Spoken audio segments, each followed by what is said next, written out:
generations to come.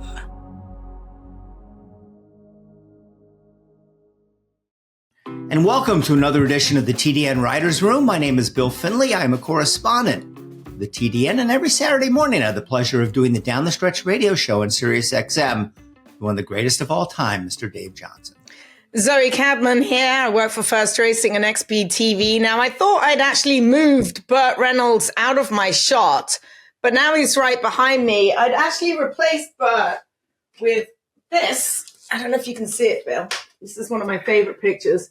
The great late Arrogate winning the Dubai World Cup, and that's me on the pony next to him. And you would have never heard a gasp when I was by the gate when he broke last out of the gate. And I was like, oh, God damn it. Who am I going to interview now after the race? Thinking that Mike Smith wouldn't run anywhere. And there he goes, circled the field and won the race. So Bert's been replaced by Arrogate, but apparently you can see Bert right behind me now, which Sue's absolutely loving. And one of our partners in crime, Randy Moss, is on assignment this week. I want to remind you, this week and every week, we're brought to you by our good friends at Keeneland. So it started out, Zoe, like it was going to be a dreadfully slow news week. And I'm thinking, oh, my goodness, what are we going to talk about on the show? But lo and behold, something always does seem to happen. And it was a big one again. I had pretty much forgotten about the whole scopolamine case with Justify.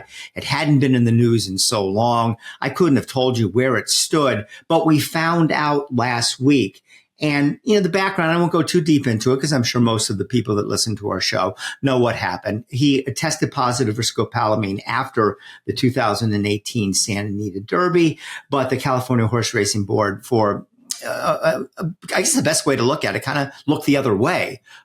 They had the reasons for doing it, but when it was revealed that he did test positive, Mick Ruiz, the trainer and owner of Bolt Doro, filed a lawsuit.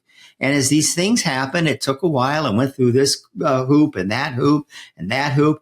Lo and behold, last week, an LA County Superior Court judge said that the stewards had to disqualify Justify because of the scopolamine positive. And that's where we stand right now. I don't know if there's another round of appeals or not. In our court system, there's probably 25 more rounds of appeals. But this was a big one. I mean, this is an undefeated horse, Triple Crown winner. And as things stand now, he has been disqualified from the Santa Anita Derby. And this case was not against Bob Baffert. The case was definitely against the CHRB.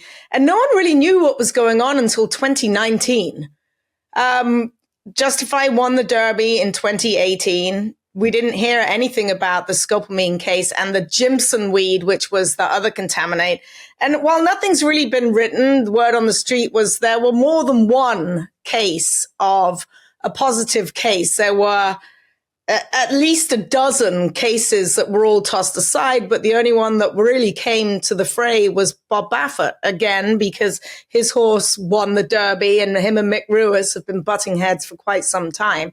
So scopolamine is now not as serious as it then was. They've readjusted their measurements on a lot of things now. So if that was the case now, you'd be absolutely fine.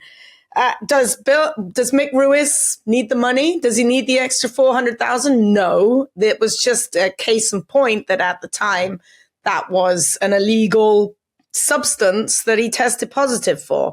Was it the right thing, the wrong thing? I don't know. It's been going on for so long. Mick won. Will they fight it? I don't know either. I mean, as far as I'm concerned, it doesn't really negate anything that Justify's done because he was simply an absolutely brilliant horse. Right. I mean, I totally agree with you on that. The presence of this substance or whatever it was had nothing to do with him winning the Santa Anita Derby. But if you read between the lines and kind of try to figure out what the CHRB was thinking, it appears it was somewhere along the lines of this. Okay. This drug got into the horse's system. It was 99.99% certain to have been environmental contamination. And oh, by the way, we're getting rid of it, the rule, just down the road. And if this were to happen maybe 3-4 months later, it wouldn't even have been declared a positive. Therefore, you know what? Let's give the guy a break and just look the other way. not being in the room in these discussions, but it sure seems like that's what they decided to do. And that's not right. You can't make the rules up as you go along. You could say the rule was a bad rule, and apparently they did because they changed the specification of scopolamine. But as Darrell Vienna, the lawyer, very well-respected lawyer who represented Mick Ruiz, said, there's a long-standing CHRB rule that any horse racing with a prohibited substance in its systems must be disqualified and the purse redistributed. There's no gray area. Those are the facts. The horse should have been disqualified, and the CHRB didn't do their job. Yeah, I mean, you can't argue with the facts. You cannot argue with the facts. But what I would really like, if you're going to dig up this can of worms, who are the other ones? Were they disqualified? No. So if you're going to disqualify him, you have to retroactively go back and disqualify everyone, don't you? No, I mean, it was a big mess. Don't you? Don't you have to go back and figure out who tested positive if he was not the only one? Don't you have to dig back and go through all of it and DQ all of them? I suppose you do. They've opened up a massive can of worms here that is very difficult to deal with. Now, the other part about this is that his justified status for the Kentucky Derby. He had 0 points going into the Santa Anita Derby, and he got the points, all the points he needed by winning the Santa Anita Derby. Had he been disqualified between the time of the Santa Anita Derby and time of entry for the Kentucky Derby, he would not have had enough points to run in the race. But he wasn't. People are bringing this up. Well, he should even have been allowed to run in the Derby. On this one, I'm on the side of Churchill Downs and the people involved there. They had no way of knowing this. How on earth were they supposed to say, oh, he had this scopolamine positive, we're not going to allow him to enter the Derby? I also see already Horse Racing Nation reported, got a quote from somebody at Churchill Downs saying they have no intention to, look at and fiddle with the results of the Kentucky Derby. And again, as what you said, Zoe, he was going to win the race anyways. Don't you think that's ironic with the seemingly big vendetta that Churchill has against Bob? They have now an excuse to disqualify him again. Would you not think they'd be just jumping on this? Yeah, absolutely. But now again, are these things that HISA is going to change and is going to make, because this didn't sit well. This didn't make anybody look good. No. It made the CHRB look bad. Even though I don't even for a minute blame Baffert on this, he had to take another public relations hit over this thing. And also the lack of transparency. Nobody likes Joe Drape from the New York Times. But if he didn't write a story about this 17 months after the Santa Anita Derby, I guarantee you they would have got away with sweeping this under the rug forever. Now, we all know transparency is important. This is not the right way to do things. I think the California Horse Racing Board, by and large, does a very good job, but this was not their finest hour. No. You write the rules, you play by the rules. They're your own rules. You should at least try and follow them. Well, we'll see going forward. Maybe someone out there, Good Magic finished second in the 2018 Kentucky Derby. I can't imagine those folks would. Don't seem like the type that would run into the courtroom to try to get the race overturned. And again, this has no impact on Justify as a sire. Thing like that. It's not like, oh, we're not going to lower a sire fee because he's now one less. He's not undefeated. So it really is about Mick Ruiz trying to make an extra $400,000. You say he doesn't need the money. To me, that's a lot of money. So. He doesn't need the money. Trust me. We'll see. All right. We do want to remind you that the TDN Writers' Room is brought to you by Keeneland. Do make sure to start your year right. It may be a little chilly, but make plans to attend the Keeneland January Horses of All Ages sale, taking place from January the 8th to January the 11th. I might try and get there myself.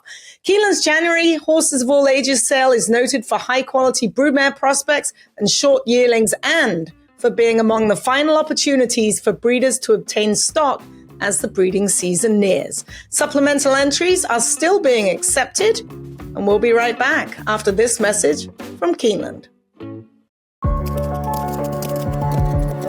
At Keeneland, a horse will always be measured in hands.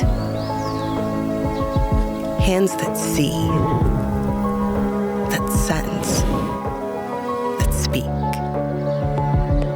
hands that hold our sport to a higher standard. Not for our sake, but for theirs. For the love of the horse, for generations to come. And the TDN Writers Room is brought to you by the Fast Sires at WinStar Farm. Who is the fastest horse of the week? Well, we'll get to that in a minute, but first, who's that fast sire at WinStar? And once again, if speed is the key, it's Nashville. Nashville continues to hold the track record at Keeneland through 2 Breeders' Cup weekends with a 6-furlong time of 107.89. He's off to a fast start at stud, breeding 204 mares in 2023, 91% of whom are in full. Nashville stands for a fee of $15,000. Now, who was that fastest horse of the week? Well, we're going to be talking about him just a bit coming up in the next segment. It was the Dallas Stewart-trained Hoist the Gold.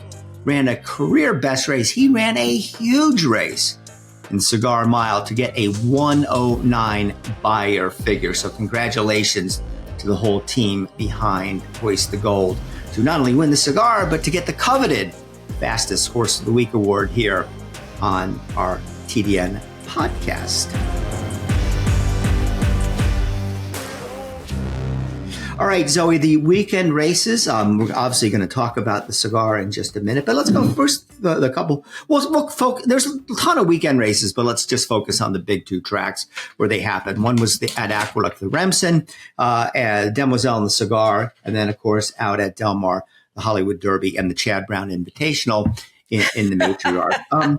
Remsen hasn't produced a Kentucky Derby winner in quite some time, but this was an interesting race, and I think we've got a good chance to see both the winner and the second place chance, make some noise along the way at the Triple Crown. First of all, Dornoch was the most famous horse in Saratoga who had yet never even ran a race.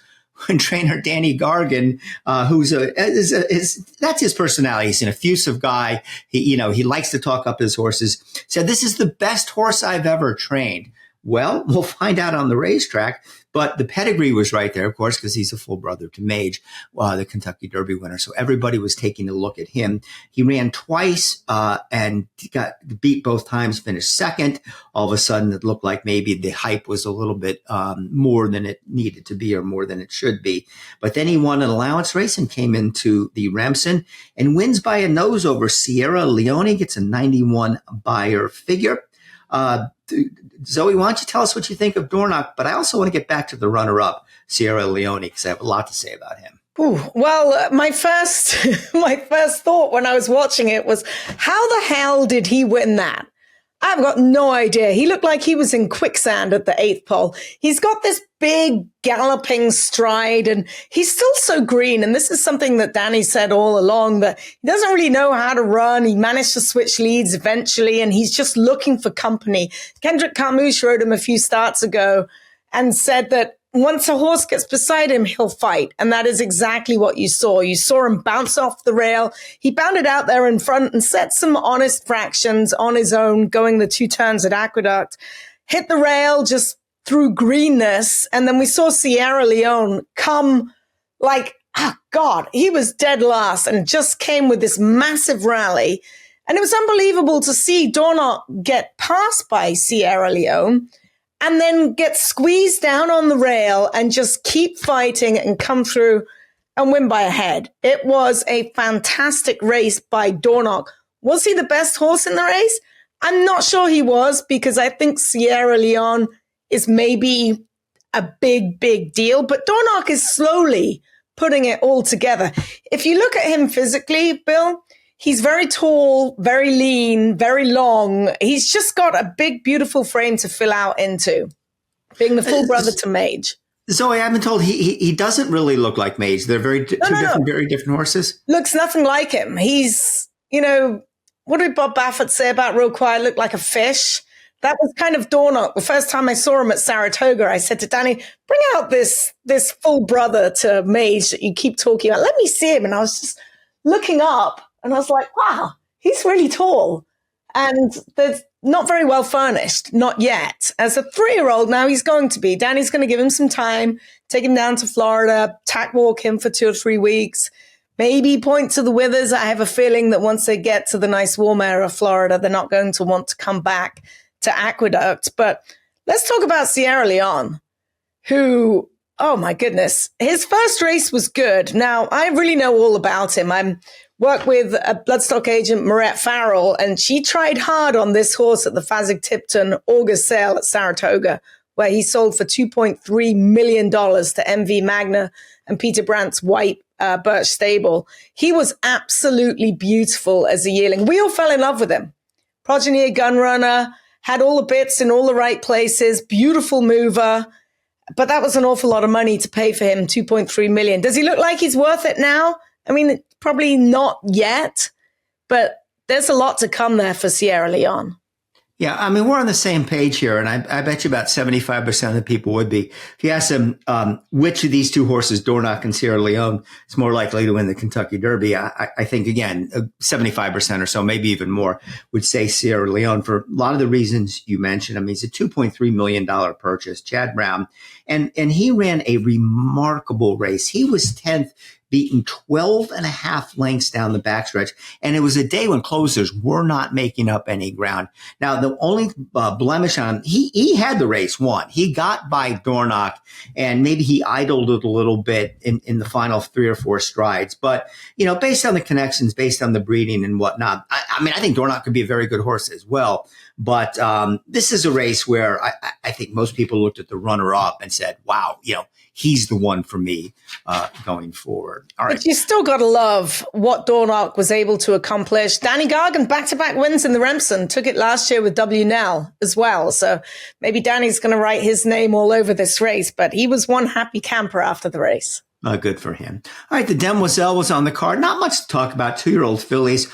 Life Talk, even money for Todd Pletcher, coming off a 4th place finish in the Breeders' Cup Juvenile.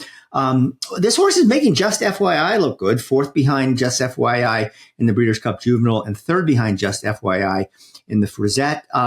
Certainly, I don't think, you know, one of the top 2-year-old fillies out there right now.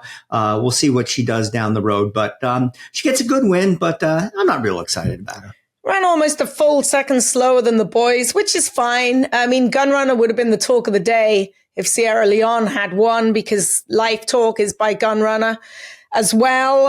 She was a $350,000 Keeneland September yearling. How about Todd Pletcher and his record in the Demoiselle? He has now won it 9 times. And I'm going to count off the fillies that he's won it with, because the Demoiselle, to me, at least, maybe I don't know that much, but it doesn't strike me as like this wonderful race that these champions all seem to manage to win, but they do if they're trained by Todd Pletcher. Julia Shining, Nest, Malathat, Stop Charging Maria, Unlimited Budget, Disposable Pleasure, Ashada. His first one was Smoke and Frolic for Dogwood back in 2001. So Todd knows how to win this race. That's a good list of fillies. All right, the big race on Saturday was the Grade 2 Cigar Mile. And as we mentioned earlier, is won by Hoist the Gold by 4.5 lengths, trained by Dallas Stewart. Ever So Mischievous, the 5-2 favorite, ran very poorly to finish 11th. And, you know, this is a horse, so to me, I couldn't have come up with this horse on paper. He was running okay in sprint races. You know, it looked like 6-7 furlongs was really his cup of tea. You know, Dallas Stewart's never afraid to throw a horse in a spot where he's going to be 20-1, but, you know, he thinks he's got a chance. And he really ran a big race. The first fractions, 22-2, 44-4. That should have been, well, he was on the lead. That should have really knocked him cold coming into the stretch. And it did anything but. I mean, he finished very strongly. He wins by 4.5 lengths. Don't think this was anywhere close to being a star-studded version of the Cigar Mile. But maybe they found out what he wants to do now. Maybe that he does want to go a little bit longer. They're actually talking about taking him in the Saudi Cup now. I don't blame them. It was a coming out party for Hoist the Gold. Johnny V rode him. He ran in the Breeders' Cup, right? Yeah, Johnny V rode him last time. And full credit to Johnny V and Dallas Stewart for giving Johnny V the credit. He simply said to him, run this horse 2 turns at Aqueduct. He doesn't like the dirt in his face. And Dallas was like, well, okay, sure. Let's go to Aqueduct. Let's go to the Cigar Mile. And put him right on the lead, no dirt in his face, and looked like a winner every single step of the way. It was a Hall of Fame ride by Johnny V. So I am delighted Dallas Stewart, for once, is not a runner-up in a big race. He was a little bit bummed that the Cigar Mile is not a grade 1, and we'll get to talking about that in just a little while. If you look at the horses that have won it since 2017, you could probably see why. So we have Hoist the Gold, Mind Control, American Revolution, True Timber, Maximum Security, and Pattern Recognition. Those names don't jump off the page, but they did beforehand. Sharp Azteca, Connect, Tonalist, Private Zone, Flat Out, and Stay Thirsty. It's been downgraded to a grade 2. So I think the answer is in the past winners. Yeah, we'll touch on that a little bit later. Okay, so let's swing out to Del Mar, where if you got the fall meet at Del Mar and you got grass racing, you know that Chad Brown is going to have some impact on this. And the two big races were the Hollywood Derby and the Matriarch. And I can lump them both in together here because the story was not the horses per se. It was Chad Brown. And he comes into the Hollywood Derby with program trading, wins by a neck over Webslinger at 4-5. That result makes Integration, a horse we've been talking quite a bit about, who won the Hill Prince, look even better because he was second behind Integration in the Virginia Derby. In this race, Chad Brown ties Charlie Whittingham's record for 4 wins in the Hollywood Derby. Okay, so what do you do for an encore? Only Chad Brown can pull this one off. The next day in the Matriarch Stakes, he runs 4 horses, and they run 1, 2, 3, 4, with surge capacity at 9-2, winning the race. This is 5 straight wins in the Matriarch for Chad Brown. He's won 6 of the last 7. He's closing in on Bobby Frankel's record of 8 wins on the race. And by the way, if you were curious, this is not the first time Chad Brown has finished 1, 2, 3, 4 in a graded stakes race. He did it in the 2022 Diana at Saratoga. But Zoe, how about these statistics? And they don't go back that far because remember, Chad Brown has not been training all that long. He's won 18 races at Del Mar. 18 of them are graded stakes. 13 are grade 1s. So you've got a guy who's won 18 stakes races at Del Mar over I should have found out when this started, but it's probably about the last 10 years ago. And he's not even stabled there. I mean, it fits in so perfectly for his program. His fillies are still fresh this time of year. There's we've gotten to the end of grass racing season in the East Coast. He sends these things out there and they just perform one after another. But just to think, 1, 2, 3, 4 in a grade 1 race, that's something that it takes a tremendous outfit with a tremendous amount of talent at stable to do that. And he didn't give you poor California horses a prayer, Zoe. No, he didn't. And, the favorite ran 4th. And I believe Chad was maybe a little bit miffed. She went a little bit quick up front. That was White Beam on the lead the whole way. But, surge capacity, myself and Randy talked about this last week. How did she go off 9-2? Everyone was betting on White Beam. I think she was 9-1. No, she was 9-2. 9-2, okay. She was 9-2. Okay.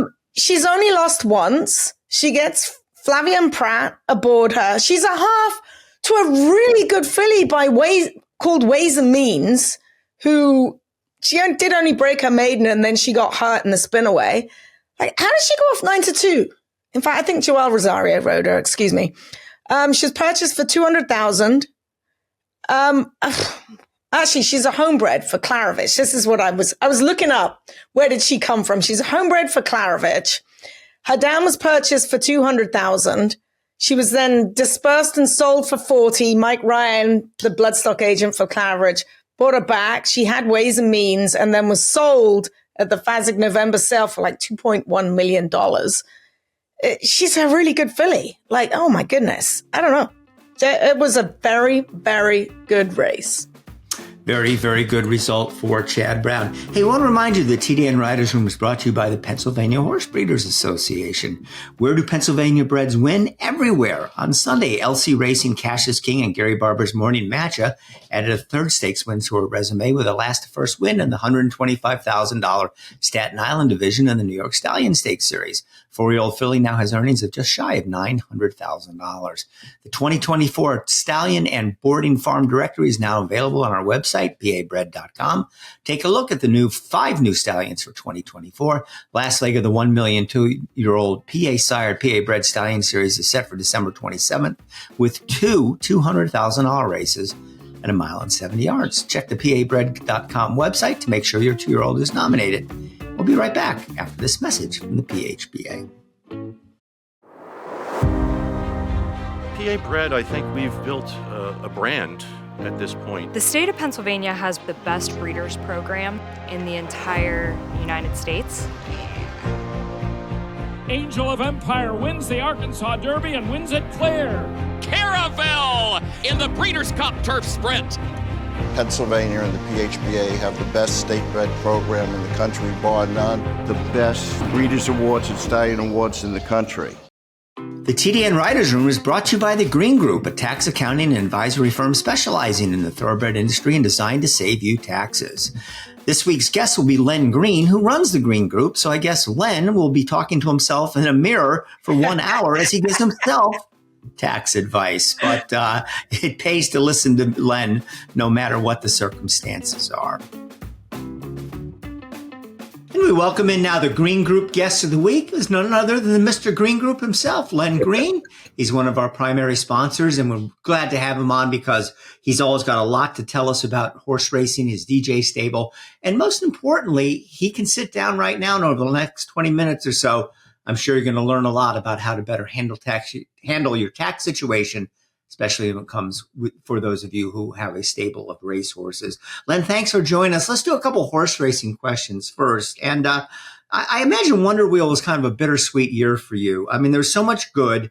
You bought her for $275,000. You sold her at the FASIC tipped in November for $3.2 million. She wins the Breeders' Cup Juvenile Fillies. You win the Eclipse Award. Yet her 2023 3-year-old campaign was a loss. 0 for 3. She just wasn't the same horse. So 2-part question. What went wrong this year? And as you look back on her career, how will you look at it? Bill, it's a great question. Okay. And again, I was speaking the other day, okay, for a partnership on, okay. And they said to me, how can you make money in the business? I said, it's very easy. I said, just win the Breeders' Cup and then turn around and sell your horse for $3 million. And it made it bittersweet also, Bill, because it's the horse that my wife named, et cetera, kind of thing. But, if you decide that you want to run this as a business, and I think it's very, very important to want to run it as a business and not just pet noses or have champagne or do other things, I think you have to make business decisions. And the business decisions are that when a horse no longer is a racing horse, it's time to cut bait and sell it, kind of thing. If I had to look back in retrospect, I might say, maybe it's not worth taking a horse out of training after a tough campaign, wait several months and try to get it back into racing form. Okay, so again, that's in retrospect with this particular horse. Maybe with other horses, it works. So right now, for instance, okay, we had horses that ran in the Breeders' Cup this year, or ran in the event leading up to the Breeders' Cup, which in the case is Webslinger. Okay, the sensible thing on Webslinger would be, okay, tough campaign, ran 8 times. Let's give it 2 or 3 months off. And I'm saying no. Okay, let's go into light training for a while, give it a month or a half, but let's not stop it. So even though we didn't do well in those 3 races, I think it signaled that, hey, now was the time to sell it as opposed to racing on, Bill. So that's the difference between, I think, people who are in this thing for a hobby or are not into a business. Business says you make business decisions and you know as much as you can about the business. And kind of later on, there's going to be a question, I'm sure, as to, how do you withstand IRS scrutiny on hobbies and how do you become active? And we're going to talk about the active tests, which is 100 hours. But people don't realize, listening to this podcast, okay, reading the TDN every day, okay, those hours count toward the 100-hour test. So suddenly, instead of being passive, and maybe you have passive losses and you can't use them, suddenly they become active losses and you can use them. So again, business over and enjoy it. But it's one of the toughest businesses I ever was in. Well, that was How's that for a long answer to a simple question? Yeah, that was a segue from Wonder Wheel to taxes. I'm not sure anyone else could have done that apart from you, Len. That was bloody brilliant. And one other thing we can learn from you, Len, is how to dress. You're looking very dapper. Bill, maybe next week, shirt and tie. Yeah, Len's got me beat. Pretty good. Yeah, shirt and tie, cufflinks. You're looking extremely dapper.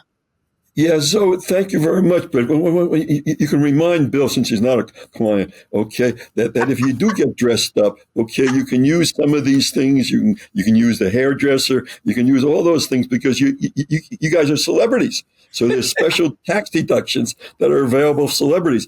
That outfit that he wears wearing right now would not qualify. No. Len, this for me is being dressed up. Okay, I was so noted. All right, then, well, let's talk a little bit more about your horses. You had a great weekend at Del Mar. Webslinger ran a massive second in the Hollywood Derby. Talk a little bit about him. And you had a nice maiden winner yesterday at Del Mar by the name of Golden Ghost. Yeah, again, this is the first time that we ventured out to California. Part of it was the incentive that they're now offering as far as paying for the horse, et cetera. The two was that Tyler Galfione, who used to ride for us, okay, and was going on vacation. And we said, gee, if you're available, we really think we got a shot at a couple of races. So he actually flew out there instead of going on vacation, which was just terrific because it really gave us another opportunity and felt very, very comfortable doing it. And now Mark is going to leave horses out in California because it really pays and the turf is good. And, and again, you start looking at it from a business point of view, Zoe, and you say, Len, where don't you make money during the year? And it's usually January and February back here. And why? Because they don't have turf races. And you have turf horses. Isn't it natural to go out to California? And again, if you can get top flight jockeys to ride for you and do it properly, well, I think it opens up a whole new area to do it with. And again, it's interesting because, again, Chad Brown and Seth Clement are people that we've done business with before, and they beat us again, okay, in that big race. And I said, thank you for congratulating me for running well, but I'll show you our horses behind next time because we're going to do something different with Webslinger next time. But yeah, again, I think to be successful, and we do about 800 clients in the horse business because I think we're the only CPA who's crazy enough to own 200 horses, and, have won 2,500 races, et cetera. I think we know how to run it as a business. And part of the business is to make sure that you run in races that you're less than 10 to 1, because the betting public is a very smart public. And if they're telling you that your odds are more than 10 to 1, I'm not so sure you should be running in those kinds of races. So that's what we try to do. And we try to have a variety of horses. It's very interesting. We had Mike Rapoli up at Babson. I also teach up at Babson College, okay? And Mike's got so many more horses than anybody else kind of thing. And he keeps on talking about, I hope I get lucky. I said, well, yeah, you're increasing your odds of being lucky when you have 70-some-odd 2-year-olds. And so again, I think you have to have different mixes and you have to put them in different kinds of races. And then you have to be willing to sell them, okay, when they don't hit a certain level. So yeah, California was a good experience, and I'm looking forward not only to run horses out there, but actually come out there and do it, because now that I know the travel expenses are tax deductible and it counts toward my hours, what the heck? Well, you know what, Len? I'll let you take me out to dinner and you can expense it and write it off on your taxes. How about that? That is a fantastic idea. Okay. And if I took Bill out for supper, I could write it off as a bad debt. So, it would be very, very good kind of thing. So, all right, Len, let's get into the weeds and some of the tax stuff that people need to know with April 15th, 2024, not too far away. So what steps do you have to take to operate your horse operation as a business and therefore increase the opportunities to be profitable?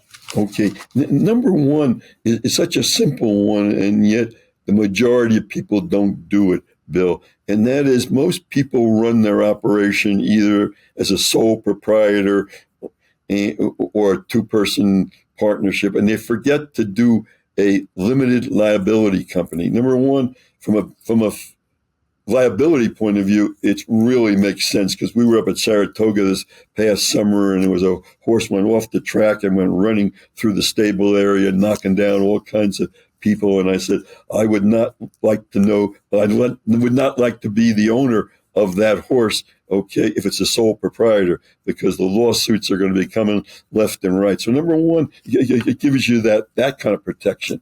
And number two, okay, there's a lot more tax deductions you can take as an LLC more than you can as a sole proprietor. So again, if you're incurring expenses like your rent a place up at Saratoga or your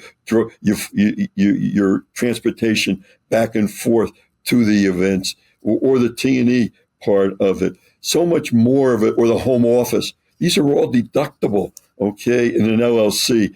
Very hard to deduct them as a sole proprietor. So again, that's one. And you can do the LLC as of the end of the year, and you can still take all the expenses that you incurred during the year and superimpose it on that LLC tax return. So again, two-person LLC. That gives you protection plus the additional deductions. Number two, okay, keeping a record, not day-to-day record, but keeping some kind of record that clearly shows you've put in 100 or more hours. The majority of clients that we pick up, okay, we say to me, I've got losses, but I've never been able to take them. And I look at it because they're passive.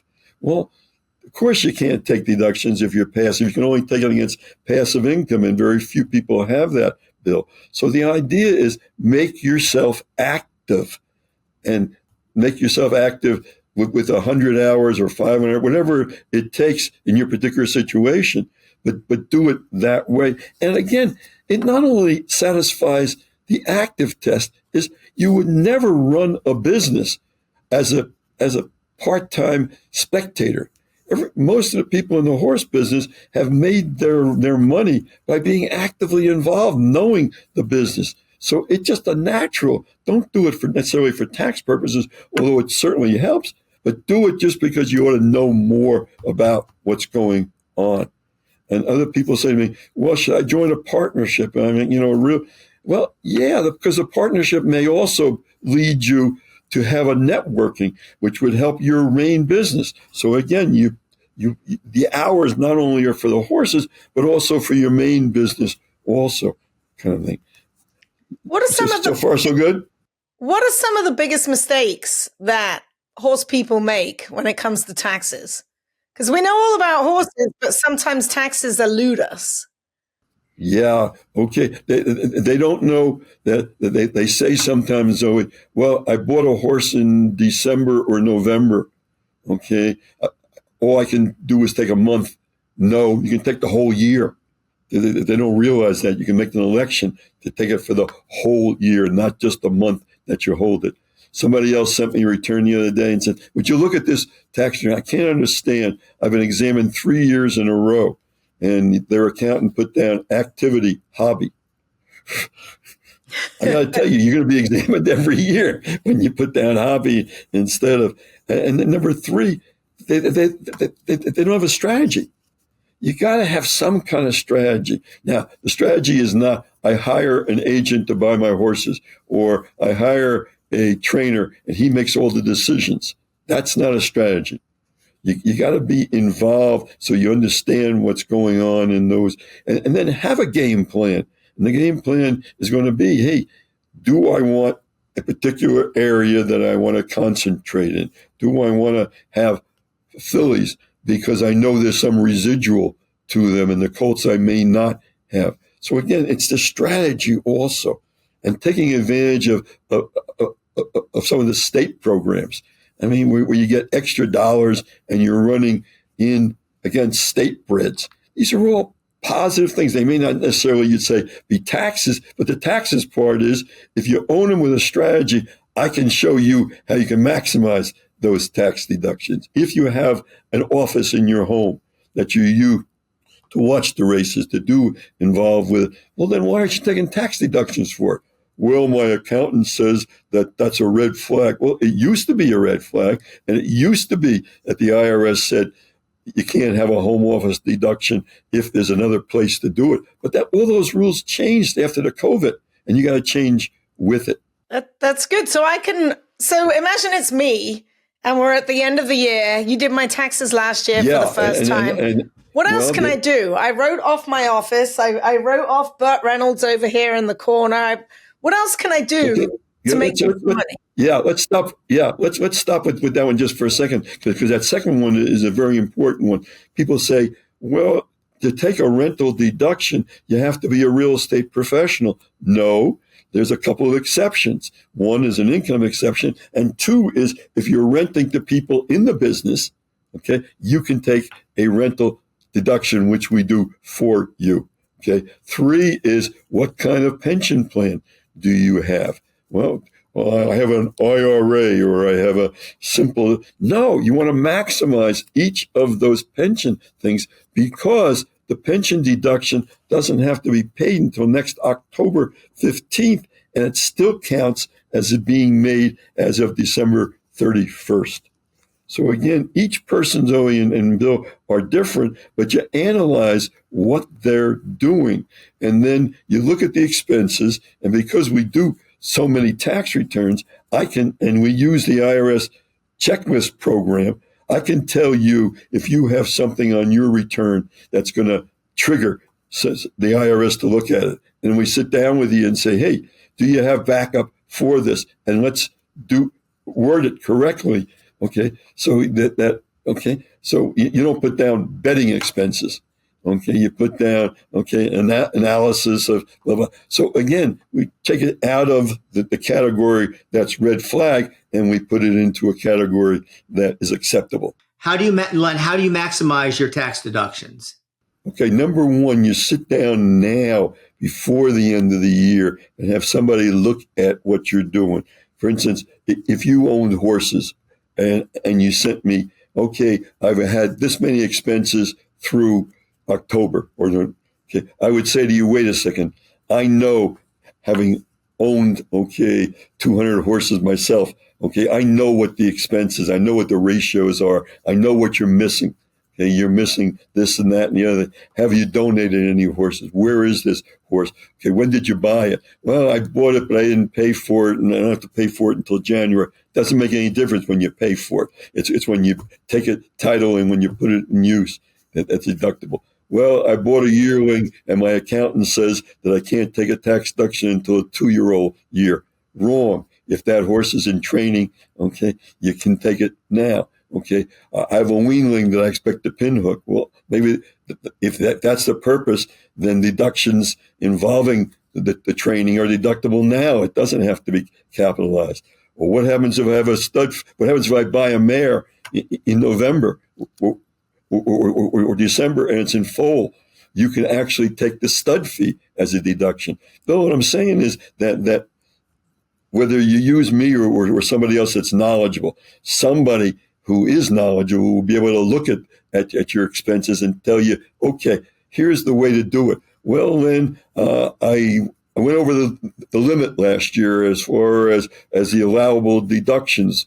That's fine. What do you mean it's fine? It means that becomes a net operating loss carry forward, and it's deductible the following year. So again, in your planning, here's some of the things that you should do. Should I pay a stud fee early? Well, you say, why should I pay a stud fee when I have a live foal until that? Because maybe you can get a deduction and a reduction of the stud fee, because the farm may very well say to you, hey, if you want to pay it in advance, you can still keep it as a live foal, but I'll give you a discount. on it. So again, there's business and tax, Bill, that you can do. And it's just crazy not to do them and take advantage of it if you could. And Len, I got one final question. This is Sue Finley's Christmas present from me. Does it pay to advertise in the TDN? Yeah, again, let's go back to that question in two ways, Sue. Okay, number one, I said that I think it's worthwhile because it adds to the active business, and you really want to be active, because if active and you have losses, you can take them against all of your income. Whereas if it's passive losses, it can only be taken against passive income, and very few people have passive income. And number two, from a strategy point of view, when we've handled hundreds of revenue examinations, and, knock wood, to date, we haven't lost any of them, kind of thing. And one of the ways of showing somebody that somebody is involved in it as a business is to show that you've read the things like TDN, you've listened to this show, okay, you've asked questions.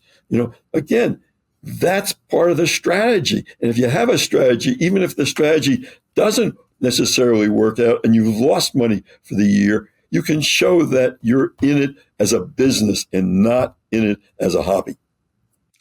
So, Len, before we let you go, one last question. A new way of doing things in thoroughbred racing this year. Is HISA good or bad for the horse industry? Well, not only HISA, but also PETA. Okay, I think both of them are in for a positive kind of reaction. I think as an industry, and again, I love this industry. We've been in it for a long time, and we've had certain things that we said, hey, need change in it. And with change, okay, there's always, you can't do it perfect the first time. So I really think that Lisa Gutta is doing a wonderful job on starting it. And yes, there's going to be blips in the area, and we're going to go after little trainers sometime because they don't know who it is. But important thing is, when those blips occur, they look at it, we look at it, the industry looks at it. People come out of the woodwork to help, okay, pivotals and things. I think those are all good. I think it's good to look at the 2-year-old, okay, sales and say, hey, is there a better way to do it? Okay, I'm not saying eliminate them, but I'm saying, is there a better way of doing it? I think the more we look at it ourselves, and the more we show the public that we're interested in this thing, it's good for the industry. Well, Len, it's great to always have you as a guest. Thank you so much for your support of the TDN Writers Room. You've been with us since day one, and I hope we're sending a lot of our listeners and viewers your way as Green Group customers. And it's a lot of fun. We learn so much from you every time when we have you on. So thanks so much. And Bill, can I throw one more quick advertisement on? Okay, we'll be happy to do a confidential and complimentary review of anyone's returns that they want to send us to look at. And then if we show you, and I'll guarantee you, okay, that we'll come up with $2,500 of deductions that your accountant hasn't taken. And if I'm wrong, I'll donate $250 to a horse charity. But one more step, I don't care. I really don't care whether you then end up using us or not. I just want more people to stay in this business because I think it's a great business to be in. And you guys keep doing what you're doing right, okay? Thanks so much, Len. We'll catch up with you again in a few months. Best of luck with DJ Stables going forward. Amen. Amen. As the Green Group Guest of the Week, Len Green will receive a free 1-hour tax consultation with, well, himself, actually. For more information on how the Green Group can save you taxes, visit www.greenco.com. We'll be right back after this message from the Green Group. Are you paying too much in taxes? The Green Group can help. There's a reason the most successful owners, breeders, and horsemen select the Green Group as their tax advisors. They save you money and share successful strategies. Over the past 40 years, the Green Group founder, Len Green, has owned and bred some of the best racehorses in the history of the sport, like Eclipse Award-winning champions Jaywalk and Wonderwheel. His DJ stable competes at the highest level and has received the game's most prestigious honors. Len Green's in-depth, hands-on industry knowledge, combined with cutting-edge tax-saving strategies, has produced positive results for his clientele and has made the Green Group the top-rated accounting and tax firm in the Thoroughbred business. For a confidential and complimentary consultation, contact us at 732-634-5100 or visit our website at www.greenco.com. The Green Group, proven strategies to save you taxes. Liam's Map, a two-time Grade 1 winner with 6 consecutive triple-digit buyers, including a 114 to win the Breeders' Cup Dirt Mile. He's already taking the lead as a sire, with Grade 1 winners Basin, Wicked Whisper, Colonel Liam, and Juju's Map, plus multiple 6-figure yearling sales and 2-year-old sales up to $1.2 million. Proven on the track, proven in the sales ring. Liam's Map, only at Lane's End. Do want to remind you that the TDN Writers Room is also brought to you by Lane's End.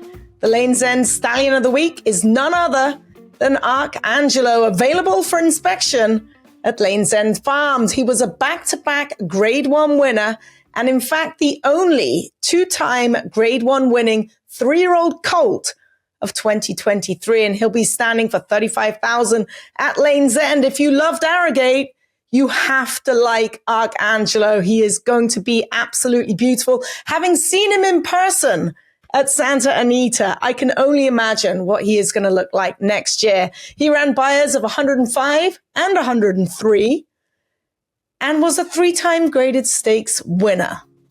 He is Arcangelo, standing at Lane's End for $35,000. Go see him. Zoe, there was a lot of grumbling coming into the fall. The Cigar Mile had been downgraded from a 2 to a 1. The race had been around for 34 years, had been a Grade 1 the whole time. You mentioned some of the more recent winners, but how about some of the winners back when this race started? You had 49er Quiet American Cigar win within the first 6 years. And we've seen Naira in particular really get pounded by the Graded Stakes Committee. The Woodward, one of the great races on the American racing calendar, is now a Grade 2. The Wood Memorial is a Grade 2. The Beldame, a Grade 2. Now, having said all that, I don't think the Graded Stakes Committee has gone nearly far enough. And people have been talking about this, and it's going to be a tough pill to swallow, but we have to drastically cut down on the number of graded stakes races and scale back 1s to 2s, 2s to 3s, 3s to listed. And here's why. We're dealing with a very different set of circumstances from 15 years ago. So take these numbers. In 2008, there were 32,332 foals.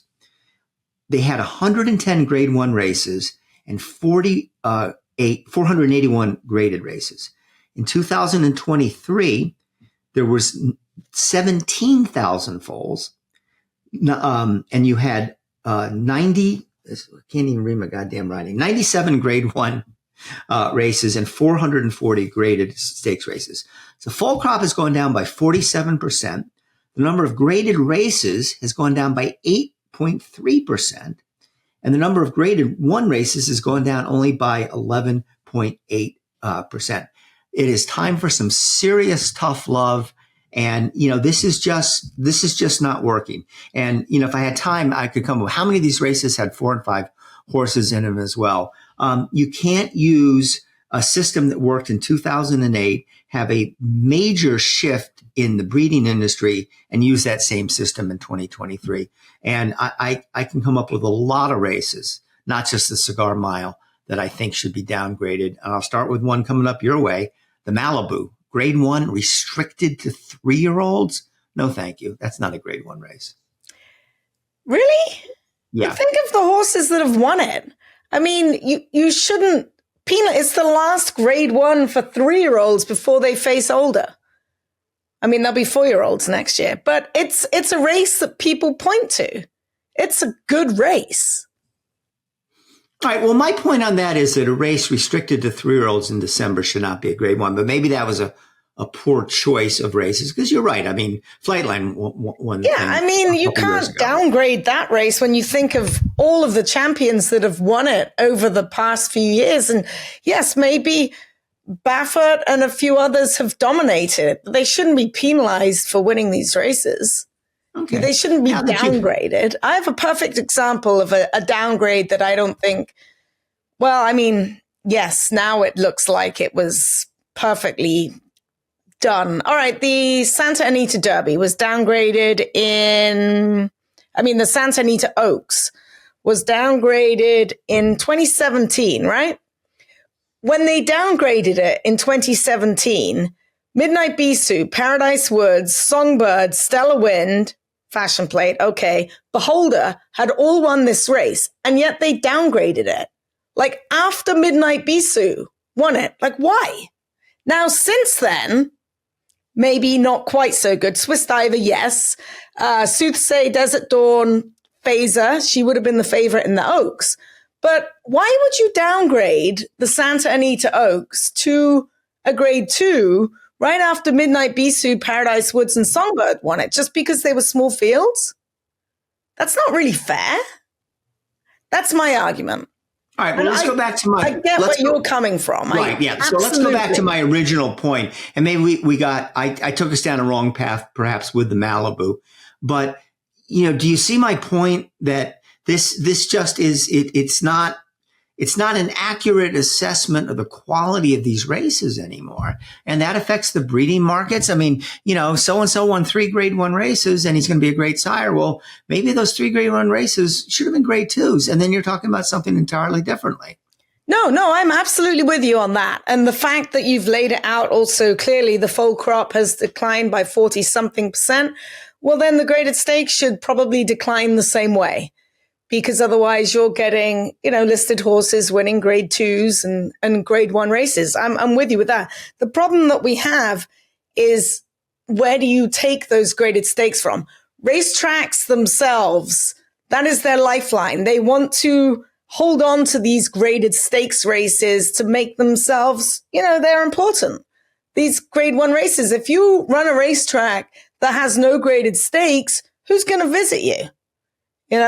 Chad Brown's not going to visit your racetrack. Bob Baffert's not coming. You don't have a graded stakes. But if you throw in these graded stakes races, they will come and people will bet on them, and it just generates revenue. So the problem is going to be, where do you take these graded stakes races from? Who makes the decision? That it's going to be a lot to try and... And it's not going to happen overnight, and they have cut down, but they're going at too slow a pace. Every year we get a couple more went down. And look, based on the numbers, the 47% decline in the fall crop, where you only got 11% decline in grade 1s. If they wanted to make those numbers even overnight, what would that be? They would get rid of 30 grade 1s in 1 year, something like that. I'm not suggesting that, but you need to do, instead of getting rid of 2 a year, you need to get rid of 7 a year or something like that. Who's in charge of the graded stakes committee? What's that? Who's in charge of it? Toba. Yeah. And we don't want to see that happen. All right, this I know you're definitely going to disagree with, but, and it's a little bit off the wall, but should Derby prep races be grade 1s? Should a prep race for a grade 1 also be a grade 1? Yeah. Okay. I'm not so sure they should, Zoe. They're important races.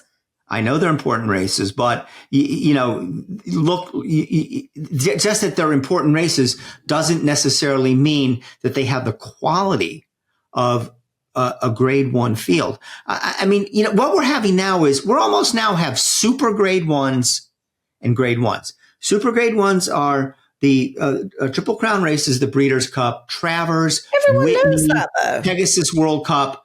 But, so let's take a look. The Carter, which is, I would be pretty sure is not going to be a grade 1 next year. But how does the Carter wind up in the same category as the Kentucky Derby? So, now I'm really getting weird. Make there 4 grades, okay? Make there a 1, 2, 3, and 4. But nobody wants to listen to me anyway, so. No, I mean, I see your point, but I mean, how often does the best horse not win the Kentucky Derby? More often than not. You're going to penalize the best horse for winning the grade 2 Florida Derby and not getting a great trip in a 20 horse field in the Kentucky Derby. It doesn't make any sense. All right. I'm coming up with I see where you're coming from to a point.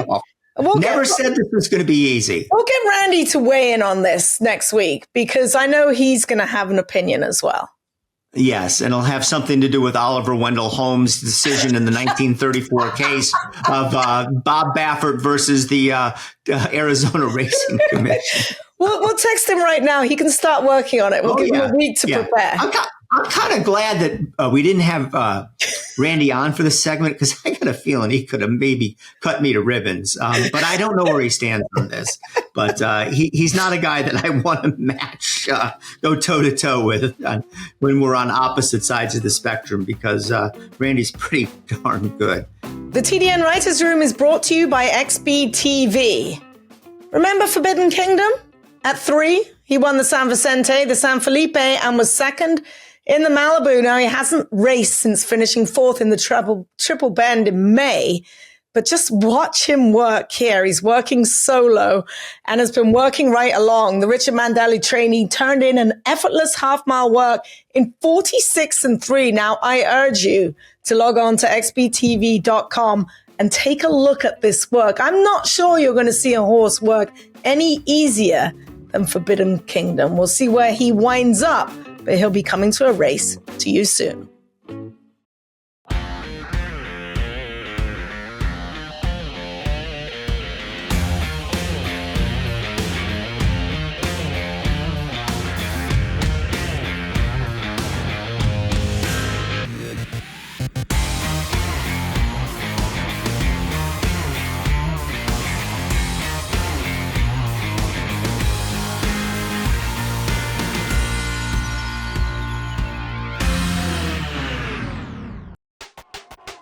All the thrills. Fraction of the bills. Experience the power of the partnership.